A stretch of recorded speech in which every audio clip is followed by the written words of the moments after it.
Please subscribe, like, comment, and turn on the notification button so you are aware of our future episodes that you will love so much. Hey everybody, welcome to the Film Biz Show. My name is Julia Kamanga, the producer of the show, and today we are at Fame Week Short Film Festival 2024. It is super exciting. It's our first time here, and we get to interview some of the directors of the short films, and their theme was growing pains, and promise me the pain I felt when I watched your film. And with me today is Kobus du Plessis, and he made the beautiful film Middle of Somewhere. I cannot pronounce it in Afrikaans. I'm so sorry. That's okay. That's okay. Thank you so much for having me. Thank you for coming through.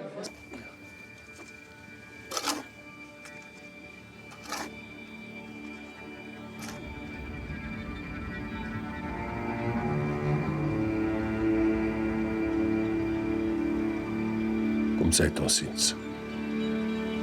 So, firstly, before we get into it, can you tell us a little bit about what your film is about so it entices people to come watch it? So, Middle van Êrens in Afrikaans is a film about a young man whose father starts to teach him how to hunt at the request of his overbearing father, in an attempt to try and teach him how to be a man. So it's kind of about this whole idea of masculinity within the Afrikaans culture.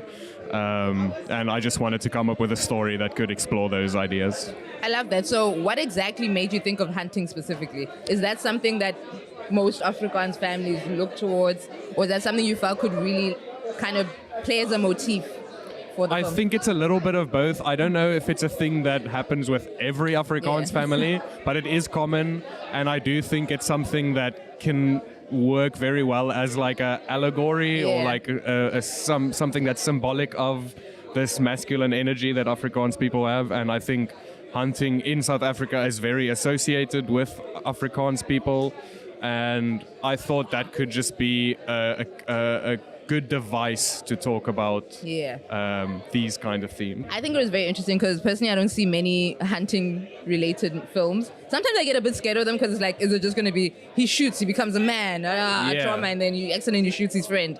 But it's like, this was such a good way of looking at how generational, trauma, generational tradition can kind of be put onto different people. That was the idea, and I think, like I said, hunting isn't necessary. It's something that I witnessed a lot as a kid. I never did it myself, but my family did, and the farm we shot the film on was the farm that we used to go to when I was a kid, and that my dad would go hunting.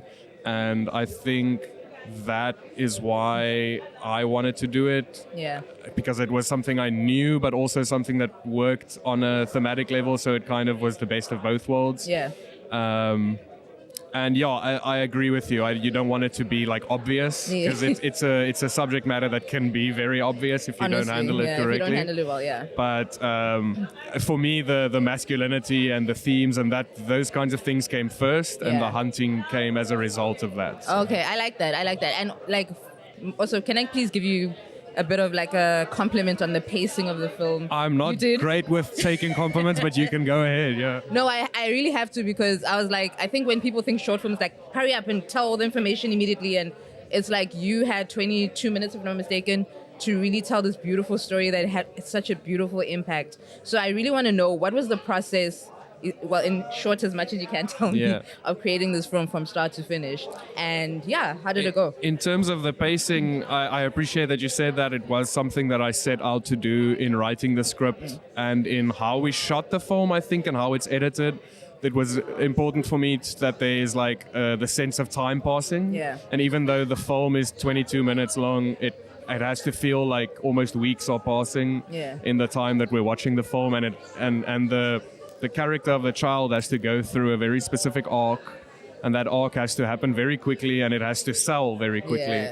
So that was all the montage, and making that work and making it feel like the flow of time is actually happening, and it's not just images flashing across the screen. Which is pretty dope. And then when you started this film, can I ask, when did you start writing or conceptualizing it? When did you want to pitch it? When did you start shooting it? So I think, in a way, different versions of this film have existed over the years, but the final version that it is now, I would say, I started officially writing about more than a year and a half ago. Okay. We shot the film a year ago. Okay. And I would say about a year and a half ago, I started putting pen to paper, and within a few months, I had the final draft, and then we just went ahead with development, and then we got funding, and as soon as we got the funding, we did pre-production, and from there it went. And that's amazing, dude. And can I ask, if I saw that NVF was one of your funders, were they the only ones? Was some of it They were the only ones, but we did also have a lot of help from Panavision, who didn't fund us or anything, but we approached them and said, this is the gear that we really want for this film, and we have NVF backing. Can you help us out? And they pretty much gave us a full discount. We just had to pay the insurance. Oh, wow. So we had a bunch of really cool toys on set that Panavision just was so gracious to help us out with. So that is amazing. Except for NVF funding, that is another big help that we got from some. No, that is freaking amazing. And like, it looks beautiful cinematically. Editing wise, the grade is spectacular. I will tell the people that need to hear. Yeah, you guys did a good job. Like, I will tell you did a them. great job. Like, your actors, by the way. I love them. They are the Like- best. It doesn't work without them. Oh, my word. They are the film. Can you tell us a bit about that? So, as you said, inside you worked with people who had a bit more experience than you.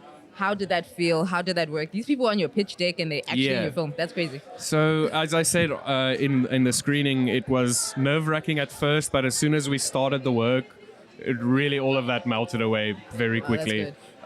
Because they are just professional and down-to-earth people. They are cool people. Like, they are not up their own asses, or like they just really accepted me from the beginning and took me in and trusted what I wanted to do, and I trusted them, and I think they could feel that, so I think it was a mutual thing.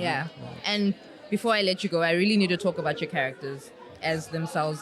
They were so dynamic in that short time span, which is insane to me, because I'm just like, how do you do it? Like, I could see what each person's role was, but they had more than just that. I feel like with the grandfather, for example, he had just accepted that this is how life, okay, if you can correct me if I'm wrong, he has accepted that this is kind of how life is, and these are the things you need to go through to become a man. Whereas with the father, he was a bit more hesitant about, is So this really, in my mind, those dynamics are like, I think if you look at the hierarchy of like an Afrikaans family in like that kind of very hectic traditional setting, I think the grandpa would be like the ultimate patriarch, and he's the one who's like set in his ways, and he's been raised this way, and he will not deviate from that because that's what's right. And the dad was taught this from a very young age and kind of accepted it, but he starts turning. And the son is the one who from the beginning is like, no, I don't jive with this.